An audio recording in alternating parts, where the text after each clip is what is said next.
President and members of Congress are all taking time off for the holidays, even as the clock continues to run down just 9 days before we go over that fiscal cliff and everybody's taxes go up. I'm sure a lot of us feel like they shouldn't be taking time off. That's right. There's not much to celebrate now, so let's bring in the host of ABC's This Week, George Stephanopoulos. Hey, great to see you, George.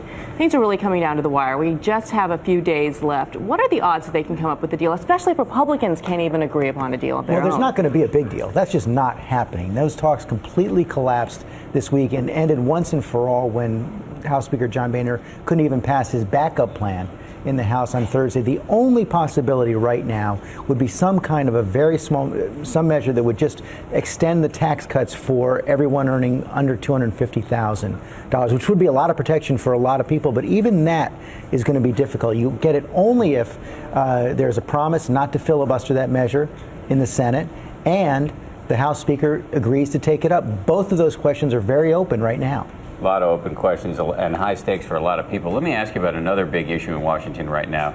In this toxic environment, is there any chance that the president can make any headway on his desire to change the laws around guns? It's another big question. You saw what happened on Friday. The NRA, the National Rifle Association, came out with their first response to the Newtown tragedy. And their bottom line, there shouldn't be any new gun control. You heard Wayne LaPierre say that the only way to stop a bad guy with a gun is have a good guy with a gun. So they're staking their claim right there. They have a lot of allies in Congress. On the other hand, you have seen some very prominent NRA members come out, like Senator Joe Manchin of West Virginia, and say, hey, the time is for some common sense measures like limiting magazine clips. So I still believe that something will come out of this. The key is speed, and that's what why the president has asked Vice President Biden to come back with his recommendations before the end of January.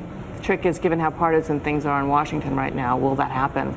All right, Exactly. George. Merry Christmas. Great to see you. And be sure to join George later on this week when his guests will include Asa Hutchinson, the head of the NRA's newly announced National School Shield program.